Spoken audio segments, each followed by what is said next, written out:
Assalamualaikum warahmatullahi wabarakatuh dan salam sejahtera. Okey, hari ini kita akan bincangkan masih lagi soalan terakhir pada bahagian B untuk matematik tingkatan 5. Okey, kita tengok soalan seterusnya, sambungan dia. Soalan nombor 11.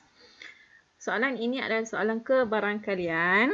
Okey, kotak Q mengandungi 5 kepingkat berlabel huruf B, I, J, A, K.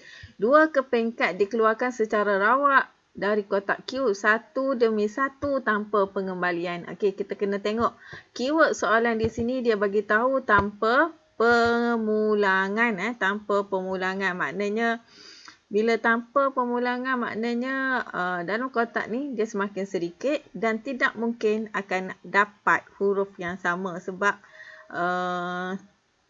contohnya kalau kita ambil huruf B, contoh kita mahu dua kad. Kita sudah ambil huruf B. Tidak mungkin untuk kad yang kedua kita akan dapat huruf B sebab huruf B sudah tidak ada di dalam kotak ini. Sudah kita ambil. Okey, jadi macam mana kita mahu buat dan senaraikan, macam mana kita mahu senaraikan semua kesudahan ni. Ingat lagi cara dia adalah menggunakan dengan kaedah jadual. Okey, kaedah jadual sudah cikgu bagi tahu kaedah jadual. Cara mudah lah. Yang mana yang pertama, yang di sini jangan tulis apa-apa, kasih pangkah dia. Di sini huruf bijak, menegak macam ni bijak dan di sini juga bijak. Kalau bergantunglah, bergantung dengan dia ni. Dengan dia, kalau di sini ada 4 huruf, maknanya 4 kotak sajalah. Jadi kalau di sini 5 huruf, maknanya 5 kotak lah di sini. B, I, J, A, K. Okey. Jadi ini, kes ini adalah kes tanpa pemulangan, makanya tidak akan ada huruf yang sama. Jadi di tengah-tengah ni kasih hitamkan dia. Ni. Di sini. Yang sejajar dengan dia ni, kita kasih hitamkan. Jangan tulis apa-apa di bahagian ni. Sebab apa? Sebab tanpa pemulangan. Kes sekarang tanpa pemulangan. Kalau dia dengan pemulangan, yang ni kamu kena isi. Tapi sekarang tanpa pemulangan. Maknanya kamu tak boleh, haram untuk kamu isi bahagian ni. Sebab apa? Pada bahagian ini kita akan dapat huruf yang sama. B, B, I, J, J, A, K, K. Untuk kes ini tidak mungkin akan dapat huruf yang sama. Sebab tu kita kosongkan. Sebab kita hitamkan kotak ni. Sebab dia tidak mungkin akan berlaku. Jadi macam mana mau isi kotak? Okey, mau isi jadual ni yang pertama straight je. B menegak macam ni semua di bahagian ini B. Yang ini semua I. Di sini J. A dan di sini K. Okey, yang menegak dulu. Kemudian yang melintang. Yang melintang di sini ni adalah milik B. B. Semua di bahagian ini adalah milik B dan di sini adalah I. Okey, di sini I. Dan di sini adalah J. Semua J. Semua A dan K. Ini adalah cara untuk mengelakkan kecuaian. Untuk mengelakkan kecuaian. Cara untuk isi jadual ni. Okey, seterusnya. Bila soalan kata senaraikan semua kesudahan, makanya kita kena ada cacing, sekor di depan dan sekor lagi di belakang. Mesti letak tanda cacing ni. Tanda bracket ni. Okey, kemudian mau lagi comel, letak dia punya koma bagi setiap ruang sampel yang kita ada ni. Dan semakin comel dia begini. Maknanya kamu akan dapat markah penuh lah. Markah penuh untuk senaraikan semua kesudahan yang mungkin. Okey, dapatlah 2 markah di sini. Okey, seterusnya soalan minta senaraikan dan hitung kebarangkalian mendapat kad pertama huruf vokal dan kad yang kedua huruf konsonan. Jadi kita tengok di sini. B, I, J, A, K. Mana huruf vokal? Huruf vokalnya adalah huruf I dan huruf A. Jadi cuba kita tengok. Kamu guna headline. Kamu guna headline ke pensel warna ke. Cuba kamu warnakan di bahagian ini. Ini di yang depan dia kata mendapat kad yang pertama. Maknanya yang di depan dia ni semua huruf vokal. Di depan dia di sini huruf I. I ini kan vokal yang di depan ni. Ni pun sama. Yang di depan dia adalah huruf A. Maknanya vokal dia di depan. Kemudian kad kedua konsonan. Kemudian kita tengok di kotak ini. Kita cari konsonan. Mana konsonan? B, J dan K. Okey, makanya guna headline lagi. Headline yang warna lain lah selain daripada yang tadi. Okey, kita warnakan dia. Jadi bila kita warnakan di sini, kita akan dapat tempat pertindihan. Kamu akan nampak pertindihan dua warna tu. Di mana? Di sini dia bertindih lagi di sini dan di sini. Pertindihan ni lah yang jawapan dia. Mana jawapan dia ni? IBAB, IJAJ, IKAK. Itulah jawapan dia. Senaraikan dia. Jadi, bila sudah kita tulis semua ni, kita bilang ada berapa? 1, 2, 3, 4, 5 dan 6. Kita ada 6. 6 per berapa? Bilanglah semua ni ada berapa? 4 darab 5, 20.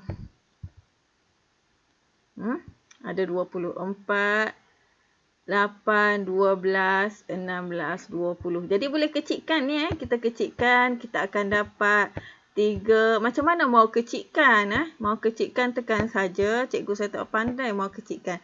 Tekan saja 6 per 20. Kamu akan dapat. Dia terus dapat nilai di sini 3 per 10. 3 per 10. Tekan saja. Tekan sahaja kalkulator. Kalkulator kamu tolong kecikkan. Jadi kita akan dapat jawapan di sini adalah 3 per 10. Okey, seterusnya kita tengok soalan seterusnya. Soalan nombor 12. Dalam soalan nombor 12 ini adalah soalan penjelmaan. Okey, soalan dia. Okey, pentagon DEFG ialah imej bagi PQRST di bawah gabungan transformasi X diikuti Y. Huraikan selengkapnya. Okey, daripada ayat ini kamu kena faham di sini. Dia bagi tahu di sini DEFGH ialah imej. Bila DEFGH ini adalah imej, PQRS ini apa? Okey, bila dia sudah bagi tahu PQRS, DEFGH ialah imej. Okey, imej, kamu kena ingat. Untuk transformasi ataupun yang melibatkan apa-apa penjelmaan lah, dia mesti bermula daripada objek dan berakhir dengan imej. Dan berakhir dengan imej. Kita ada berapa bentuk di sini? Kita ada 3 bentuk. Kalau 3 bentuk, satu kita ada nombor 1, 2, 3. Kita ada nombor 1, 2, 3. Mula dengan imej, akhir dengan mula dengan objek, akhir dengan imej. Yang pertama mesti objek dan yang terakhir mesti imej. Jadi imej ni dia terakhir. Kalau terakhir nombor berapa dia? Nombor berapa yang terakhir di sini? Nombor yang terakhir di sini adalah nombor 3. Jadi kita letak di sini nombor 3. Kalau DEFG adalah imej, PQRS adalah apa? Objek. Dia terbalik je. Kalau yang ni imej, makanya ini objek. Kalau objek nombor berapa? Nombornya adalah nombor 1. Kalau ini nombor 1, ini nombor 3, di tengah-tengah ni nombor berapa? Di tengah-tengah ni sudahlah kita tahu ini adalah nombor 2. Okey, jadi nombor 2 di sini. Jadi kita mau tengok 1 pergi kepada nombor 2. Ini apa? Jadi macam mana kita nak tentukan dia punya penjelmaan apakah dia? Cubalah kita teka. Kita ada 4 sahaja. Okey, ini dia bentuk dia. Apakah dia? Kita tengok di sini. Bentuknya adalah sama. Bentuknya adalah sama. Tidak berubah. Cara dia menegak pun tak berubah.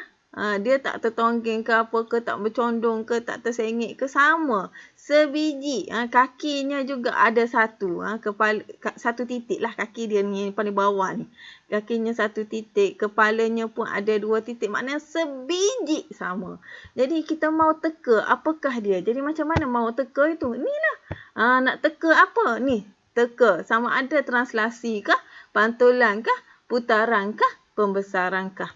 Kalau pantulan, dia terbalik. Ni adakah 1 dan 2 ini terbalik? Tidak. Makanya bukan pantulan. Adakah putaran? Kalau putaran maksudnya Bentuk 1 dan 2 ini dia berputar. Adakah dia berputar? Tidak. Bentuknya dia sama sahaja. Adakah dia pembesaran? Tidak. Yang warna biru ini semua bentuknya sebiji sama. Sama besar. Makanya bukan pembesaran. Jadi apakah dia? Dia adalah translasi. Ingat, bila translasi ni kalau dalam bahasa mudah lah, bahasa pasar, maksudnya dia bergerak. Bergerak. Bila kita bergerak, makanya bentuknya kekal sama. Kalau bergerak dengan kaki satu lah dia. Kalau dia bergerak dengan kaki tiga lah dia. Ni sama kan? Sama. Makanya dia adalah translasi. Makanya bila kamu tulis sahaja translasi, kamu sudah dapat markah. Ingat, translasi ini kita ada pergerakan X. Cara untuk tulis translasi. Okey, yang di atas ini adalah kita tulis macam ni. Tak ada per dia kosong macam ni. X, Y. Dia pergerakan pada paksi X dan pergerakan yang melibatkan nilai Y. Ingat, X ni macam ni. Tengok kita punya graf lah. X ini kita ada nilai kanan dan kiri sahaja. Sama ada bergerak ke kanan ataupun bergerak ke kiri.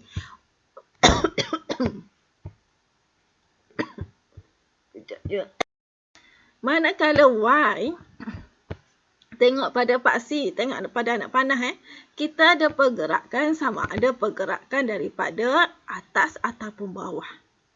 Okey, jadi refer daripada paksi ini, kita tengoklah pergerakan. Contoh kita ambil titik di sini. Okey, asalnya di sini. Kemudian dia jadi di sini. Macam mana dia buat jadi macam ni Asalnya dia di atas. Oh, ini dia jadi M. Macam mana?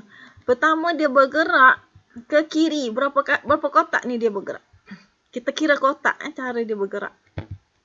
Kita bukan kira macam ni. Kita kira pergerakan yang kita mau kira ini berdasarkan pergerakan kotak.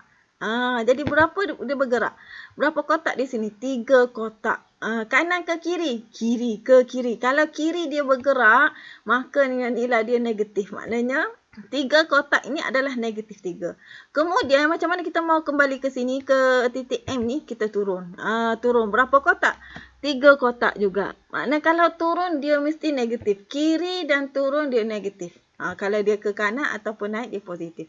Maknanya di sini nilai X ini dia bergerak 3 kali ke kiri, maknanya negatif 3.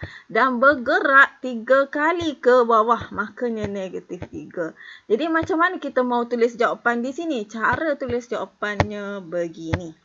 Okey, pergerakan daripada pertama dia bergerak ke kiri 3 kali, kemudian dia turun ke bawah 3 kali. Itu translasi.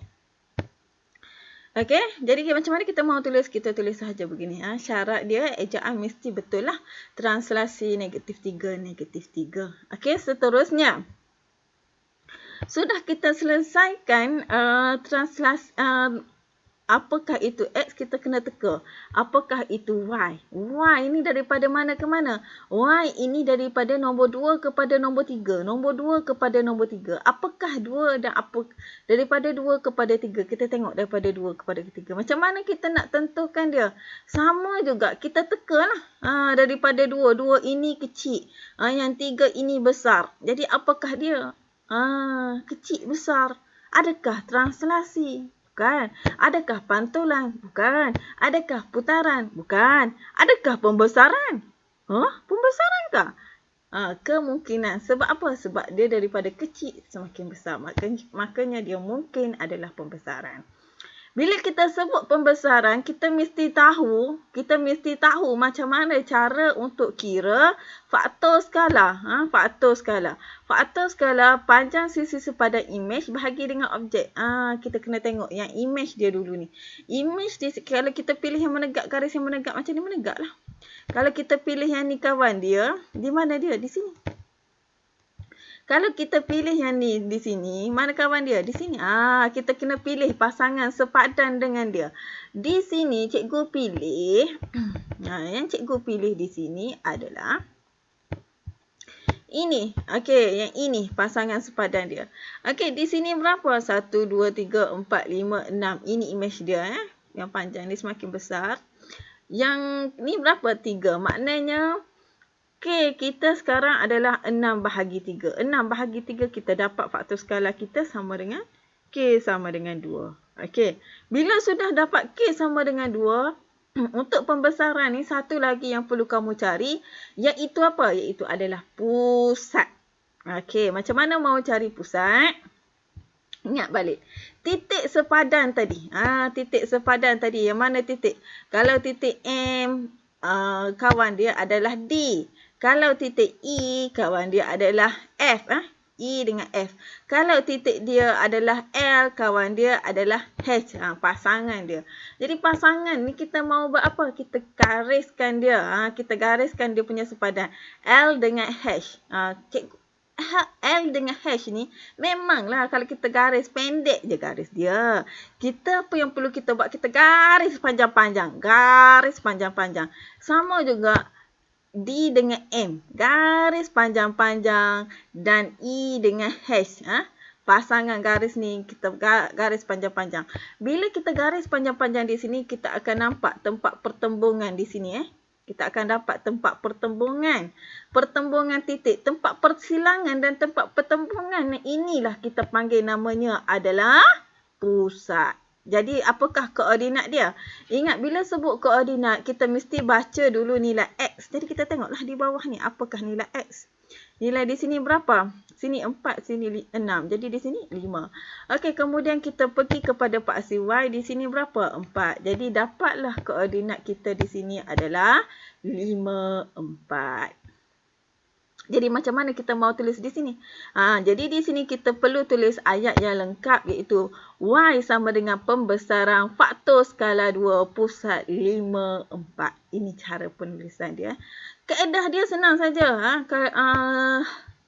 Teka-teka saja. Kalau kamu tak dapat jawab yang ni pusat tak tahu macam mana nak kira, tekalah antara pembesaran ke sini sudah dapat markah ni.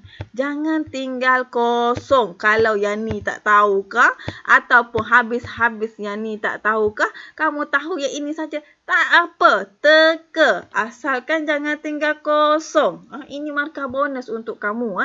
Okey, seterusnya soalan minta suruh kamu cari luas rantau PQRS ialah 50 ni. PQRS ni yang kecil ni. Hitung luas dalam cm rantau yang berlorek. Okey, ingat balik macam mana cara untuk cari luas kawasan berlorek.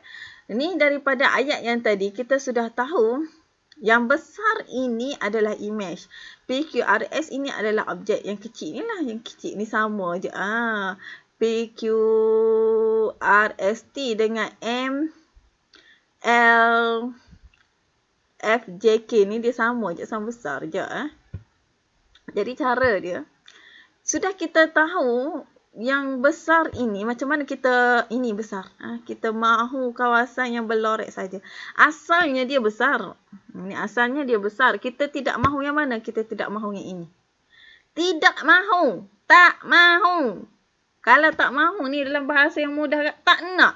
Tak nak, tak nak lah aku tak nak. Tak nak, tak nak maksudnya buang lah. Maksudnya asal di sini dia besar. Dia tak mahu. Dia tak mahu yang mana? Dia tidak mahu yang ini. Tak mahu. Maksudnya yang besar, dia tak mahu yang mana? Yang kecil. Maknanya besar tolaklah dengan kecil. Itu bahasa mudah. Besar. Ni besar. Tak mahu yang mana? Tak mahu yang kecil ni. Itulah maksud dia. Maksudnya besar tolaklah dengan yang kecil.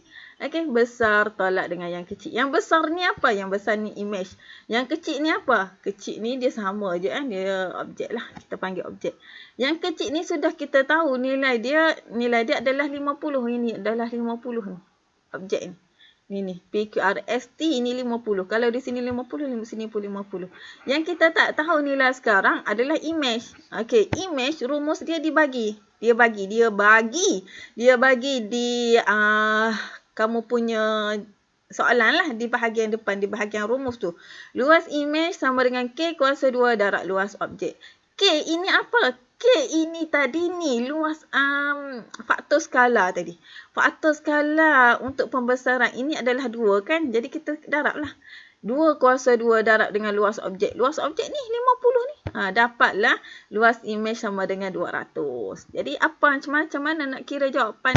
Kiralah 200 tolak dengan yang kecil tadi berapa? 50. Tolak 200 tolak 50. Senangnya 150. Betul ke ni? Betul lah ni. Inilah cara dia. Tak nak maksudnya buang. Buang dalam matematik ni apa? Tolak. Okey, seterusnya kita tengok soalan nombor 13. Soalan nombor 13 ini adalah soalan statistik.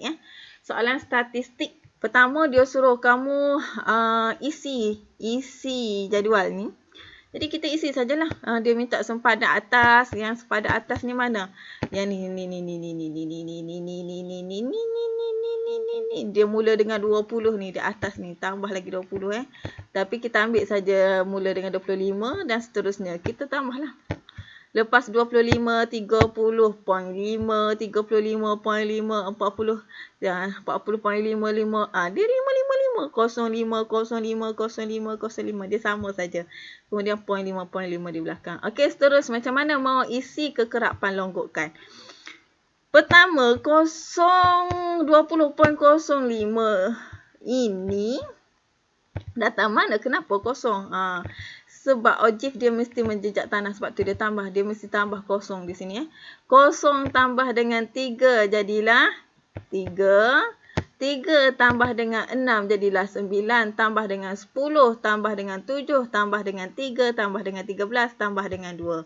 Okey, contoh yang pertama, 0 tambah 3, 3 tambah 6, 9 tambah dengan 10, 19 tambah dengan 17, 36 tambah dengan 33, 69 tambah dengan 13, 82 tambah dengan 2, 84.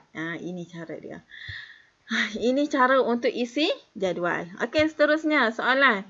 Dia minta kamu cari min. Min umur bagi seorang pekerja itu. Ingat, dalam kita punya rumus, kamu tengok di bahagian depan. Rumus min adalah untuk data terkumpul fx. F ini apa? F ini adalah frekuensi. X ini refer kepada apa? X ini adalah refer kepada titik tengah. Dalam jadual ini, kita tiada titik tengah. Bila tiada titik ke tengah, kamu kena adakan. Kamu kena cari dulu titik tengah ni. Antara 21 sampai 25. Apakah titik tengah dia? Kalau tak tahu, guna jari kamu bilang 21, 22, 23, 24, 25. Yang tengah dia apa? Yang tengah dia adalah 23. Ataupun cara guna kalkulator. Yang depan tambah dengan yang belakang. 21 tambah dengan 25. Kemudian bahagi dengan 2, kita dapatlah 23. Sama ada guna kalkulator ataupun guna jari, sama sahaja kita dapat macam ni. Jadi soalan dia, minta kamu cari min. Kamu nak darab macam ni pun boleh. Ataupun teruskan dengan penggunaan teknik kalkulator pun boleh. Okey, contoh. Kalkulator seperti ini, 570 MS. Cara dia tekan mod, cari SD. Okey, cara dia masukkan ini. Pertama tekan 23, shift. Berapa nilai dia? 3. Kemudian tekan M+. Nilai 3. Kemudian 28, shift titik bertindih 6+. Lagi 33, shift titik bertindih 10. Lagi 38, titik bertindih 17. Lagi 43, titik bertindih 33 M+. Lagi 48, titik bertindih 13 M+. 53, titik bertindih sampai habislah. Titik bertindih 2 M+. Last kali mesti dapat sama 84. Okey, bila dapat sama macam ni, kita pun tekan on. Okey, tekan, dia tak hilang tekan saja shift, tekan 1. Okey, kita mau nilai kita tekan saja 2. Tekan 2, kamu akan dapat 3362. Ini nilai yang di atas ni. Nilai yang di atas ni maksudnya apa?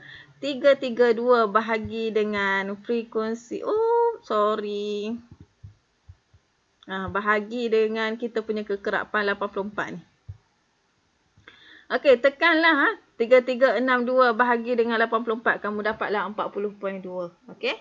Okey, seterusnya kita tengok cara untuk melukis. Cara untuk melukis. Melukis apa ni? Melukis ogive. Okey, cara dia. Yang pertama, soalan dia ni, dengan menggunakan skala 2 cm.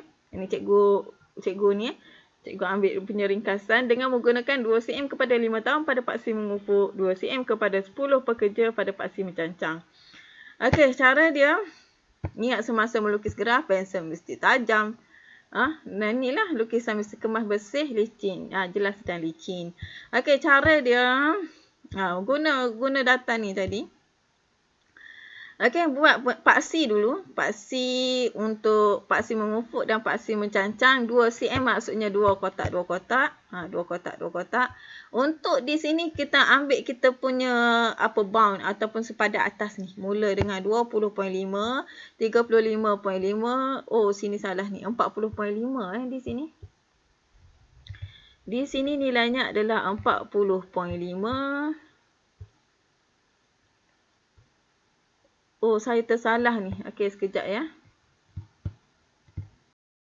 Okey, betul sudah 20.5, 25.5, 30.5, 35.5 dan seterusnya. Ambil semua nilai pada atas ni. Sama juga untuk paksi mencancang ni. Dia kata 2 cm. 2 cm maksudnya 2 kotak. Dia kata 10 pekerja. Maknanya ni sifir. Gunalah mula-mula 0, kemudian 10, 20, 30, 40 dan seterusnya. Kemudian plot koordinat. Ni cikgu lupa ni nak plot garis ni. Garis ni andaikanlah yang merah ni tiada lagi.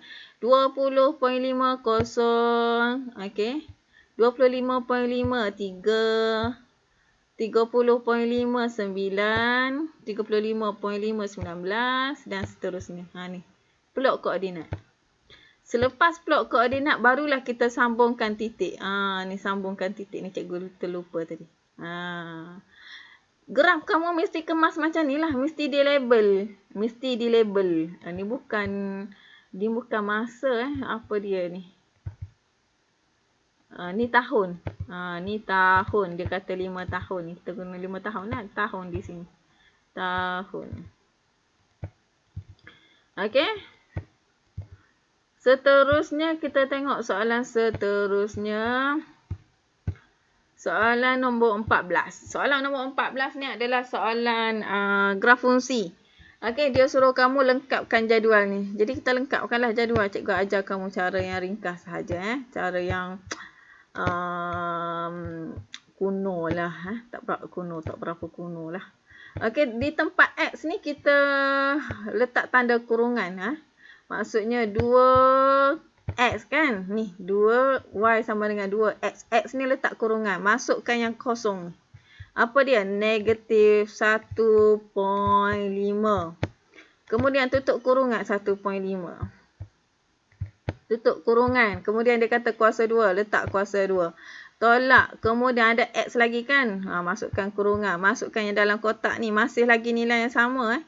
Masih lagi nilai yang sama iaitu 1 negatif 1.5 tutup kurungan tolak dengan 10. Ni cara kuno lah.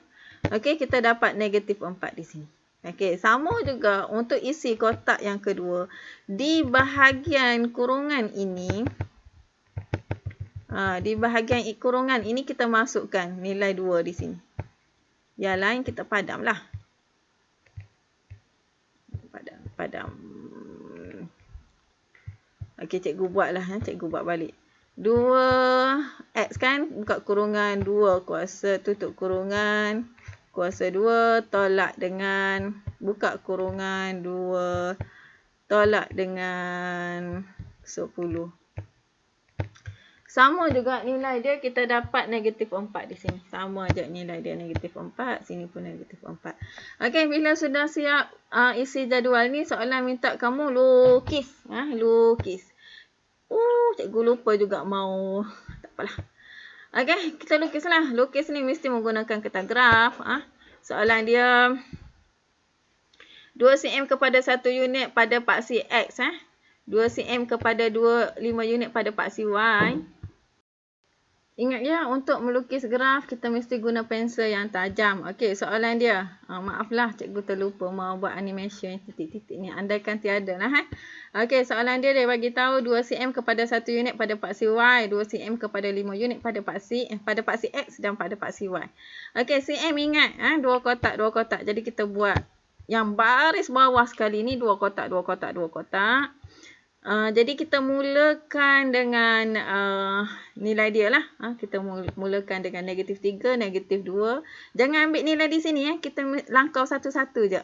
Negatif 1, 0. Kalau kamu ambil di sini, kamu akan letak ni negatif 1.5. Salah sudah. Kita mesti ikutlah nombor, turatan nombor. Okey, seterusnya sama juga untuk paksi Y. 2 kotak, 2 kotak, 2 kotak. 5. Maknanya sifir 5 lah. Kita Tengok di sini nilai yang paling sedikit di sini adalah negatif 10.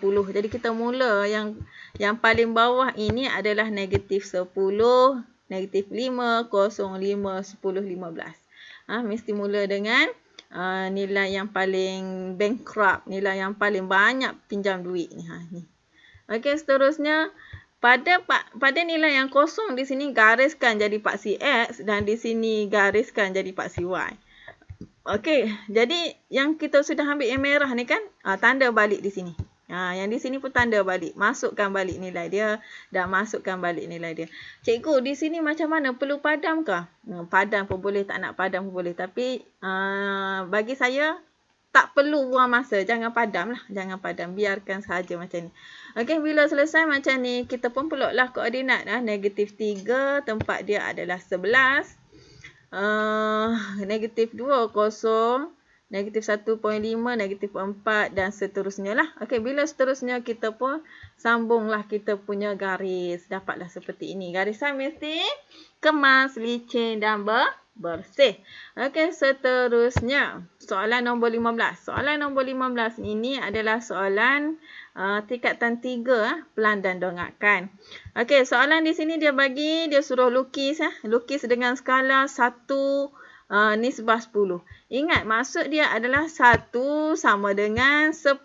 Kalau 1 sama dengan 10, 2 sama dengan berapa? 2, 20 lah. 1, 10, 2, 20, 3, 30, 4, 40. Maksudnya di sini, walaupun dia bagi tahu di sini panjangnya adalah 40 cm. Kalau kita mau lukis graf dalam kertas kamu, tak cukup kertas kamu mau lukis 40 cm ni. 60, 80 cm tak cukup. Kamu guna 2 kertas pun tak cukup lagi. Jadi dia suruh kamu guna nisbah di sini. Maksudnya 40 cm, maksudnya 4 cm sahaja. Kamu mesti ukur 4 cm sahaja guna pembaris. Mesti guna pembaris. Ukur 4 cm sahaja. Sudah cikgu ajar macam mana mau lukis. Sama juga di sini 6 cm. 2 cm, 8 cm. Jangan kamu lukis 80 cm 80 cm memang tak cukup lah kamu punya kertas. Jadi soalan yang pertama, dongakkan daripada arah X. Jadi arah X di depan saja. Ni bentuknya apa? Bentuknya L. Ingat ya, daripada depan mesti tembus ke belakang. Okey, bentuk di sini L sama juga di belakang. Okey, cuba kita tengok di sini depan dan belakang bentuknya adalah sama. Sama. Jadi kita lukislah. Lukislah macam ni. Mesti ukur ya. Mesti ukur. Cikgu tak tunjuk ni cara ukur macam mana. Tapi syarat dia di sini adalah 4, 3, 3, 2 dan 6. Mesti ukur. Okey, kemudian kita tengok pada Y. Y. Kemudian kita tengok Y. Okey, Y kita tengok daripada sini kita ada 2 ya. 2 layer. Layer ni. Layer ni bentuk apa? Bentuk segi 4. Walaupun dia berlayer macam ni, kita kena satukan dia. Kita kena satukan dia. Dia akan jadi bentuk macam ni. Ukuran dia adalah di sini 8, 2 dan 2. Tinggi dia di sini pun sama. Dia sama tinggi. Kalau di sini 2 cm. Di sini atas pun mesti 2 cm. Sebab di sini panjang keseluruhan dia 4 cm. Okey, seterusnya tengok soalan B. Lukis dengan skala 1 nisbah 10. plan pekerja itu. Okey, kalau plan mesti daripada atas ke bawah, tapak. Jadi kita lukis tapak dia dulu. Tapak di sini bentuknya adalah bentuk petak. Jadi kita lukis petak. Kemudian kita lukis yang di atas dia. Di atas dia ni. Dan di sini. Dia sama ni. 1, 2. Asalnya dia tapak tadi. Tapak macam ni. Kemudian di atas dia ada 2 layer. 1, 2. Jadi di sini 1, 2. Kemudian kita ada satu lagi di sini. Di sini satu lagi bumbung. Bumbung di sini bentuk dia segi 4. Di sini dia. Di sini ukuran dia. Sama juga. Untuk lukis bentuk macam ni mesti ikut ukuran. Ikut ukuran. Kalau kamu tak ikut ukuran terlebih 0.1 cm ke, terlebih tak cukup 1 sahaja milimeter, jawapan kamu tidak. Dikurangkanlah, ditolak. Mesti ukurannya ngam-ngam. Kalau 8 cm mesti ngam-ngam 8 cm. Okey, seterusnya soalan nombor 16. Soalan nombor 16. Soalan ini adalah melibatkan soalan percukaian. Okey, soalan yang pertama adalah hitung pendapatan bercukai Puan Amirah. Okey, kita tengok. Cara untuk hitung pendapatan bercukai adalah jumlah pendapatan tahunan tolak pengecualian cukai tolak pelepasan cukai. Okey, pendapatan tahunan Puan Amirah ni di sini atas ni dia bagi tahu ni. Ni. Berapa? 84,400. Okey, jadi kita tolak dengan dia punya pembelanjaan ataupun pengecualian cukai. Okey, kecuali kita yang ni jangan tolak. Kenapa? Ini zakat Zakat ini bukan pengecualian cukai ni. Okey, jadi kita tolaklah pendapatan bercukai daripada jumlah tahunan. Kita tolak 9,000, 580, 120 dan seterusnya. Okey, kita akan dapat 59,500. Kecuali zakat lah. Zakat ni kita tidak tolak. Jadi pendapatan pencukai Puan Amirah adalah 59,500. 59,500. Okey, jadi seterusnya soalan B. Daripada soalan B, dia suruh hitung cukai pendapatan yang perlu dibayar oleh Puan Amirah. Okey, ini asalnya. Yang tadi kan pendapatan bercukai yang kita kira tadi adalah 59,500. Okey, jadi berdasarkan jadual. Mesti rujuk jadual. Untuk cari cukai pendapatan yang perlu dibayar, mesti rujuk jadual. Okey, kita tengok di sini nilai dia adalah 59,000. Maknanya gap dia di sinilah. Antara 50 sampai 70. Okey, di sini dia sudah bagi tahu 50,000 yang pertama Puan Amirah perlu bayar 1,800. Baki berikutnya adalah 14%. Apa maksudnya? Okey, 50,000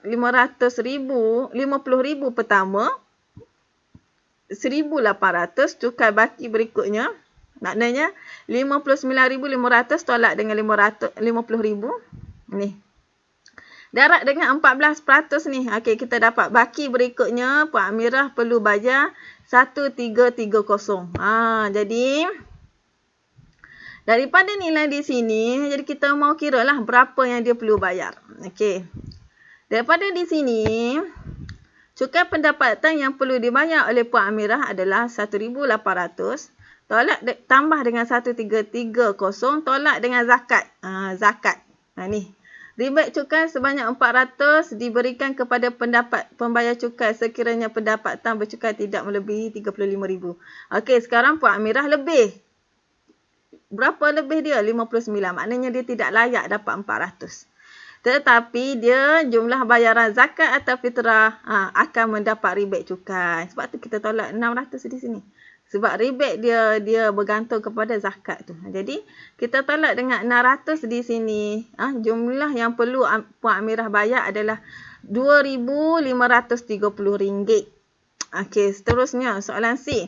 Jika potongan cukai cukai bulanan PCB sebanyak 350 telah ditolak setiap bulan daripada gajinya, adakah Puan Amirah perlu membuat bayaran baki cukai pendapatannya? Okey, kita kiralah PCB yang dipotong, yang dipotong dalam gaji dia lah.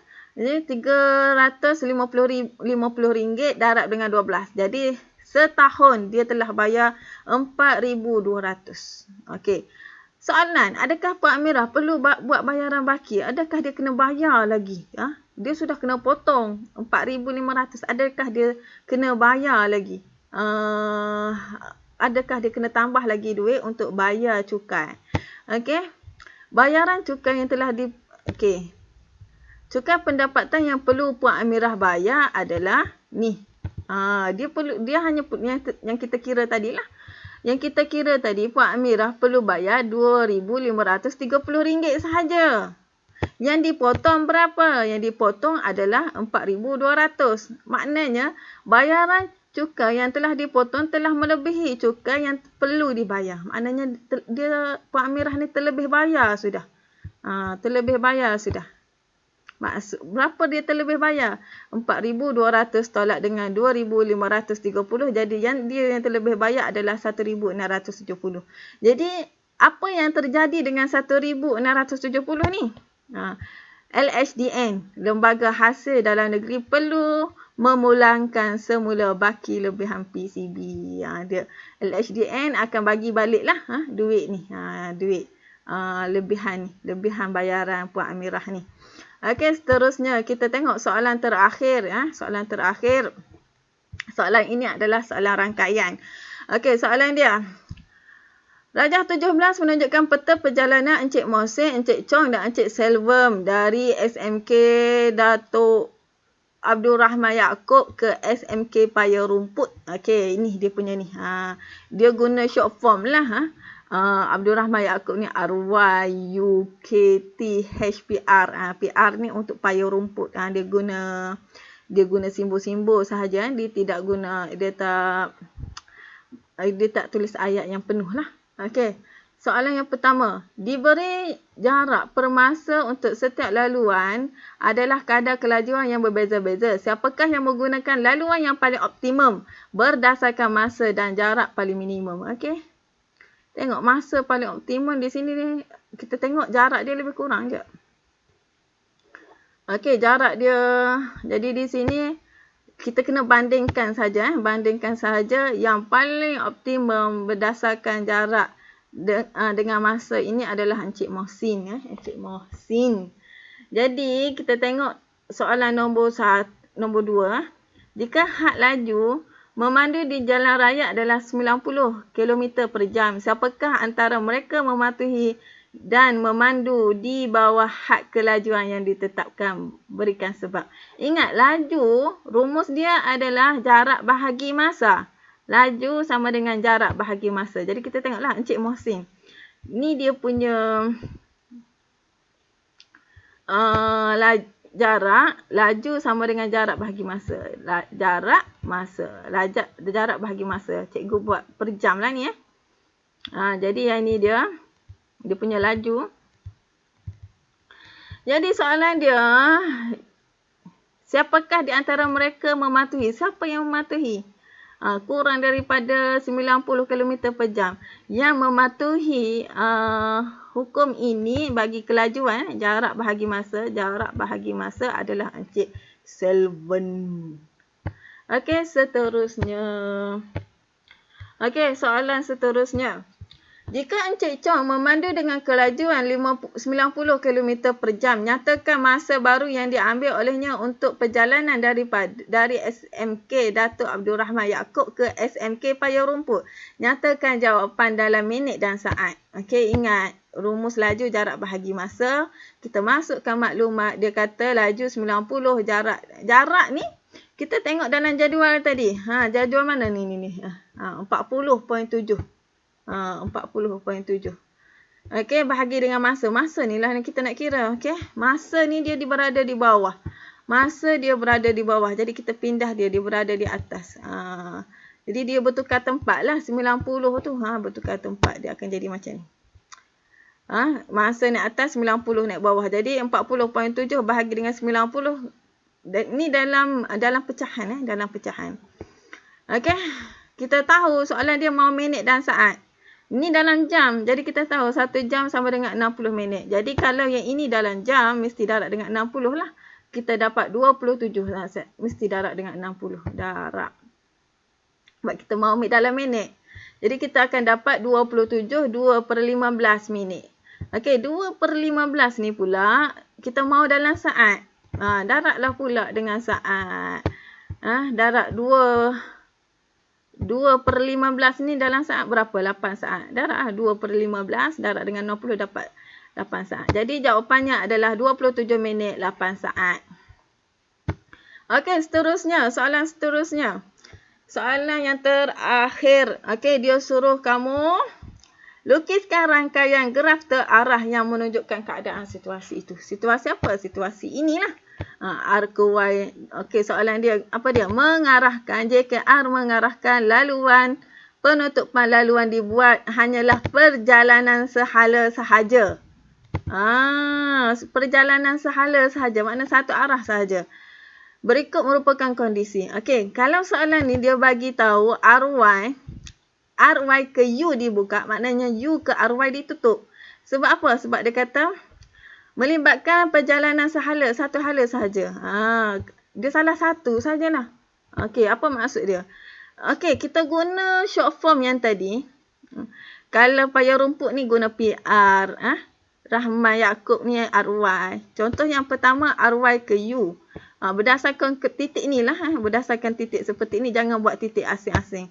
Okey, pertama RY. RY ke U. Ujang. Ni. Pertama dia kata RY ke U. Dia buka macam ni. Maknanya di sini tidak, anak panah ni tidak mungkin akan jadi macam ni. Tak mungkin akan jadi macam ni. Sebab apa? Sebab dia kata perjalanan sehala saja. Dia buka jalan ni je. Jalan ini dia tutup. U ke RY ni dia tak ada. Tak ada. Dia mesti satu hala saja. Maknanya kita hanya ada jalan RY ke U saja. U ke RY ni tak boleh. Okey, kemudian K ke U ditutup. Kalau K ke U ditutup, maknanya U ke K dibuka. Dia akan jadi terbalik. Okey kan? Air keruh. Kalau K ke U ditutup, maknanya U ke K dibuka. Dia terbalik macam ni. Makna K ke H.